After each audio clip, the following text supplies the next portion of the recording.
Hey, what's going on, everybody? It's the CD guy, Johnny Z here. Thank you so much for tuning back into the channel, and today I'm going to be counting down 10 more legendary rock and metal bands who should be in the Rock and Roll Hall of Fame, but aren't. I say 10 more because this video is actually a sequel to one I did about a year ago here on the channel, counting down some bands that I feel should be in the Hall of Fame. I did a top 15 there, so that's the list that has a lot of your obvious picks like Iron Maiden or Slayer, Soundgarden, Alice in Chains, etc. So I'll be sure to leave that video linked in the comment section below, but the Rock and Roll Hall of Fame has no shortage of snubs over the years, so I figured why not do another top 10 here. These are 10 more that I think should be in the Hall of Fame, but like I said, have been snubbed or ignored entirely by the Hall of Fame over the years. So that said, let's get started here with my number 10. These are really in no particular order, but that said, for my number 10, I'm going to go with Ministry. There really isn't much industrial rock and metal representation in the Hall of Fame, and seeing that 9 Inch Nails were inducted, rightfully so, in 2020, I think it's time that Ministry got recognized by the Hall as well, especially since they've been eligible since 2007, and it's safe to say that Ministry and frontman Al Jorgensen have pioneered industrial rock and metal for over 35 years now, and are still making great albums to this day. Their most recent record, Moral Hygiene, was fantastic in my opinion, and can't wait for the next record dropping this August, Hopium for the Masses, so I'm going to try to review that when it comes out as well. So Ministry, one of my favorite industrial bands of all time, and a group that I think are long overdue for an induction in the Hall of Fame for their pure innovation and influence alone. Next up, how about Joe Satriani? Legendary guitarist here, a true guitar legend in every sense of the word. Satriani has been eligible for the Hall of Fame since 2011, but is yet to be inducted, and his playing style has really influenced so many over the years and has put him in a league only occupied by a few others, so might not be one of the first names that come to mind, but I feel like Joe Satriani definitely belongs in the Hall of Fame, so for me, had to put him on the list here at number 9. Gotta go with Joe Satriani, an absolute legend, like I said, and one of the best guitarists of all time. Following that up here with number 8, I'm gonna go with Sammy Hagar as a solo performer. He's already in the Hall of Fame as a member of Van Halen, which, his work with VH is my favorite in the Van Halen catalog, so, that's a great thing, but Sammy Hagar is a lot more than just, his work with Van Halen, right? He had great work with Montrose before VH, and of course, his solo career as well, so very successful there.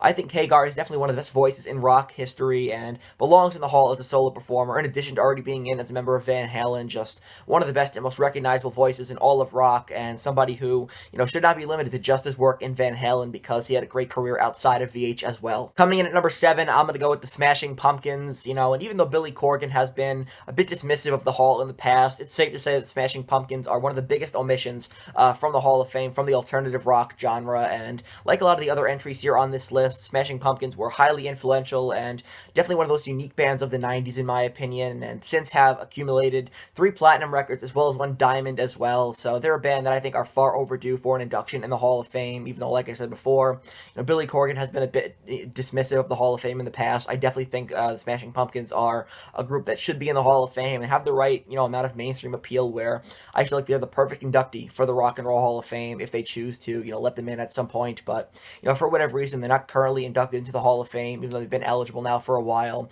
I definitely feel like they belong in the Rock Hall, so for me, for number 7 here, I gotta go with Smashing Pumpkins, fronted by Billy Corgan. Next, at number 6, I'm gonna go with Foreigner. Now, Foreigner are one of the most successful, rock bands coming out of the 70s and mid-80s, with 16 hits that top the charts, and, a wide array of classics that are still played on the radio to this day. So, similarly to what I was talking about with the Smashing Pumpkins just, in the last entry here, they definitely have the right kind of mainstream notoriety that the Hall craves, and they also have an excellent catalog of music to back it up as well. So for me, I was shocked to find out that Foreigner were not members of the Hall of Fame, but I definitely think they belong. So coming in at number 6 here, I gotta go with rock legends Foreigner. Long overdue in my opinion. We break into the top 5 here. I'm gonna go with Tool, and this one is definitely a long shot, considering the Hall has shown very minimal respect to progressive rock and metal bands over the years. I mean, King Crimson aren't even in the Hall of Fame, but, when it comes to Tool, their unique yet instantly recognizable style and undeniable musicianship has made them, one of Prague's most proficient metal acts, and in 2019, after a 13-year drought between studio albums, they released Fear Inoculum, and it achieved sale numbers that are, normally unheard of for rock and metal bands these days, so, that's just something that doesn't happen anymore. They topped the charts in multiple countries as well as the United States, so a very impressive feat for a band that had not released a studio album in 13 years. Just goes to show the effect and impact they have on the rock and metal scene, and remain one of the best prog bands out there, so I definitely feel like they belong in the Hall of Fame, but again, don't hold your breath for Tool. A lot of progressive rock and metal bands have been snubbed over the years, so I highly doubt Tool gets in anytime soon, even though they absolutely should. Number 4, let's go with Bad Company, a legendary supergroup combined of members from, King Crimson, Free, and Mata Hoople as well. Powerful vocals and blues-driven riffs here personified this supergroup, and they achieved international success with their debut record in 1974. And as for why they've been ignored by the Hall of Fame for so long, King Crimson, Free, and Mata Hoople have all been snubbed by the Hall as well, so make with that information what you will, but I think all three of those bands should be in the Hall of Fame, in addition to Bad Company, fantastic supergroup, and my number 4 here on the list. Just a great band comprised of members from those three bands, like I mentioned, who should all also be in the Hall of Fame. But another big fumble here by the Rock and Roll Hall of Fame, not including all 4 of the acts I just mentioned. With groundbreaking punk acts like the Ramones, the Stooges, and the Clash already in the Hall of Fame, one has to ask the question: when are the Misfits going to be inducted by the Hall? And formed by Glenn Danzig in 1977, the Misfits pioneered the subgenre of horror punk, and then left an indelible mark on hardcore punk and that movement of the early 80s. They've probably sold a lot more t-shirts than albums, but nevertheless, they have an incredible impact on the rock and metal scene. After not performing together for 33 years, the original lineup reunited in 2016 and have since sold out Madison Square Garden, and that's an impressive feat to say the least. So in my opinion, the Misfits are long overdue for an induction in the Hall of Fame. Absolutely deserve it, and should be there with some of punk's finest. So in my opinion, they definitely belong in the Hall. Kicking us off in the top 3 here, I gotta go with the Misfits. This one is probably a bit of a long shot, considering we all know that thrash metal has been extremely underrepresented by the Hall of Fame for many years, but for the same reasons that I feel like Slayer should be in the Hall of Fame, my number 2 on the list is going to be Megadeth, of course, members of the Big Four of thrash metal. Their lineup has changed over the years, with Dave Mustaine being the only constant member of the band, but they've endured and nonetheless have, continued to release certain standard of, thrash metal over the years. I feel, their catalog is extremely strong, and they absolutely do belong in the Hall of Fame. Dave Mustaine missed out on the Hall with Metallica, but I feel Megadeth belongs in the Hall of Fame on their own as well.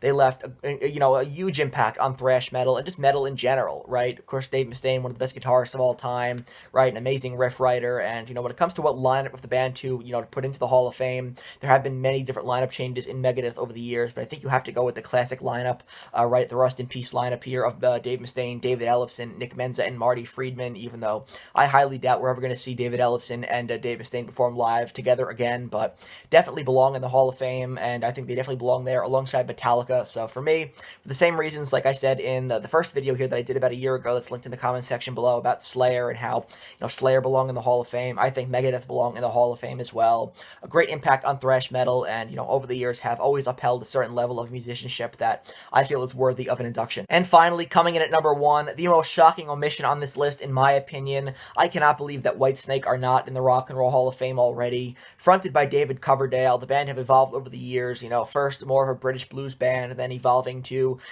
better adapt to the times in the early to mid 80s with the glam metal sound, right? Perhaps their best known record, Whitesnake 87, a fantastic album that went 8 times platinum in the US and has spawned hits like, just great songs on here like Still of the Night, Here I Go Again, Is This Love as well. So Whitesnake, of course, have proven to be one of the most enduring acts in rock and metal, and like a few of the other entries here on this list, have the right amount of mainstream notoriety that the Hall of Fame loves. So I'm really surprised they're not in the Hall of Fame already, but I think it's absolutely time for them to be inducted. They absolutely belong in the Hall of Fame, in my opinion. Do Whitesnake, my number 1 here on the list. So that wraps up this video here, counting down 10 more legendary rock and metal acts I feel should be in the Rock and Roll Hall of Fame, but aren't, which should be visible right over here.